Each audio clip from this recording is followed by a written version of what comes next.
আজকের এই মজাদার চিকেন রোস্ট রান্না করতে করতে আমার লাইফের কিছু ভালো লাগা কিছু কষ্টের মুহূর্ত আপনাদের সাথে শেয়ার করব। তো প্রিয় জন্মভূমি, প্রিয় মা বাবা, ভাই বোন সবাইকে রেখে একবারের জন্য কেন সৌদি আরবে চলে আসলাম সেই ভিডিওটি আপনাদের মাঝে আজকে শেয়ার করব। তো আমি 2008 সাল থেকে সৌদি আরবে আসি এবং চলে যাই। একদমই মন বসাতে পারি না, মন খারাপ হয়ে যায়। বন্দি জীবন, একাকিত্ব জীবন একদমই ভালো লাগে না। সেম অবস্থা বাচ্চাদেরও। তো এইবার কেন এসে এত বেশি ভালো লাগছে এবং কেন সৌদি আরবে সারা জীবন থাকার জন্য সিদ্ধান্ত নিয়ে ফেলেছি, সবই আপনাদের মাঝে শেয়ার করব।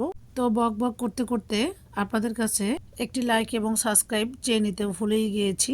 তো যারা আমার ভিডিওটি প্রতিদিন দেখেন এবং সাবস্ক্রাইব করে পাশে আছেন তাদেরকে অসংখ্য ধন্যবাদ। আর যারা আমার চ্যানেলে একদমই নতুন ভিজিট করছেন, প্লিজ যদি আমার ভিডিওগুলো ভালো লেগে থাকে একটি সাবস্ক্রাইব করে আমার পরিবারের সদস্য হয়ে যাবেন।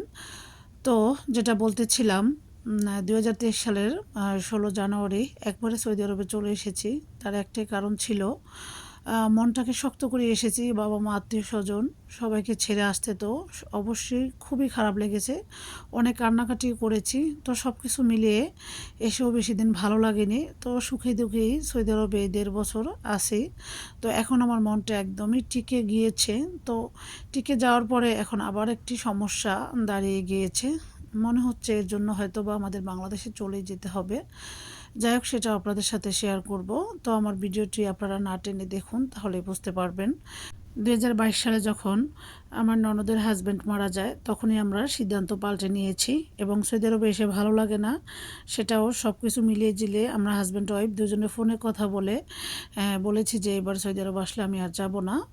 তার কারণ একটাই, মানুষ বাচ্চা কয়দিন। তো আমার ননদের হাজব্যান্ড মারা যাওয়াতে আমাদের মনটা একদমই ভেঙে গিয়েছে। সে অনেক সম্পদ, অনেক কিছু করে গিয়েছে। তো সে বাচ্চাদের এবং বউকে ওইভাবে সময় দিতে পারেনি।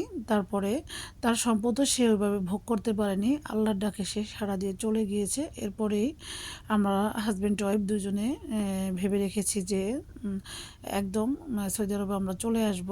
কারণ আমার 2টা বাচ্চা ছোটোবেলা থেকেই বাবাকে ওইভাবে কাছে পায় না। 2 বছর পরে পরে বাংলাদেশে যায়। তার মাঝে আমিও এসেছি। এসব মিলিয়েই মোটামুটি কাছে পেয়েছে। তো সেটা তো কথা না। আমি 2021 সালেও এসে 1 বছর থেকে চলে গিয়েছি। তখনই আমার হাজব্যান্ডের সিদ্ধান্ত ছিল যে আমরা যদি থাকি তাহলে আমাদেরকে সৌদি আরবে রেখে দিবে। তো আমার একদম ইচ্ছা ছিল না, বাচ্চাদেরও ওইভাবে ইচ্ছা ছিল না। তখন তখন করোনার কিছু আভাস ছিল, ঘরের মধ্যে বন্দি অবস্থা, সব কিছু মিলিয়েই অনেক খারাপ লেগেছিল। তারপর চলে গিয়েছি। তো হঠাৎ যখন 2022 সালে আমার ননদের হাজব্যান্ড মারা যায়, তারপরেই আমরা এই সিদ্ধান্তটা নিয়ে ফেলে একবারের জন্য 2021 সালে চলে এসেছি। তো এখন সব কিছু মিলেই সুখে দুঃখে ভালোই আলহামদুলিল্লাহ জীবন কাটতে শুরু করেছে। এরই মাঝে আমার বড় ছেলে একদিন বলছে যে তার স্কুলের টিচারের কাছে অঙ্ক এবং ইংরেজি পড়তে হবে। তো আমাদের স্কুল বাসা থেকে অনেক দূরে। তো হাজব্যান্ড যেহেতু চাকরি করে, 2বার তার বের হওয়া একদমই সম্ভব হচ্ছে না। কারণ চাকরি করলে তো বোঝেনি যে ওইভাবে সময় দেওয়া যায় না, বারবার যাওয়া যায় না। যাই হোক, এর জন্য আমরা আবারও সিদ্ধান্ত পাল্টে নিয়েছি। হয়তো ডিসেম্বরের লাস্টে আবারও চলে যাব বাংলাদেশে।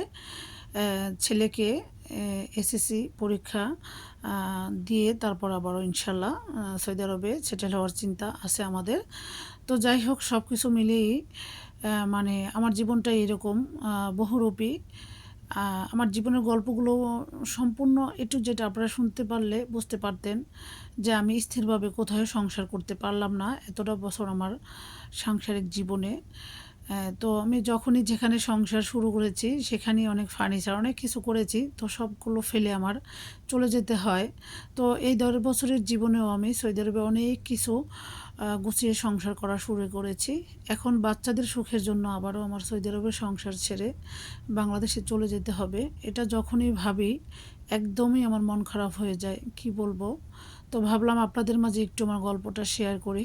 আপুরা ভাইয়ারা, আপনারা প্লিজ জানাবেন যে এখন আমার কি করা যায়, কি সিদ্ধান্ত আমি নিতে পারি। আমি এখনও কিন্তু সম্পূর্ণ সিদ্ধান্ত নিতে পারছি না, শুধু আল্লাহকেই বলছি, আল্লাহ তুমি আমাকে একটা সিদ্ধান্ত দাও যে আমি কি সত্যি বাংলাদেশে চলে যাব নাকি এখানেই থেকে বাচ্চাকে এসএসসি পাস করাবো। নাকি বাংলাদেশে গিয়ে এসএসসি করালে বেশি ভালো হবে। আমার ছেলে কিন্তু এখন ক্লাস 8-এ পড়ে। তো বাংলাদেশে গেলে আমার টানা 2 বছর থাকতে হবে। তো সেটা ভাবতেই আমার কাছেও খারাপ লাগে। তো আমার ছেলেও যেতে চায় না, তারপরও ছেলের স্বার্থেই আমার যেতে হবে। যাই হোক, আপনাদের কাছে প্রশ্ন থাকলো, কমেন্টে জানাতে ভুলবেন না। পরবর্তী ভিডিওতে বাকি গল্পটা আপনাদের মাঝে শেয়ার করব। আশা করি ভালো লাগবে। তো আজকের মতো তাহলে বিদায় নিচ্ছি। আল্লাহ হাফেজ।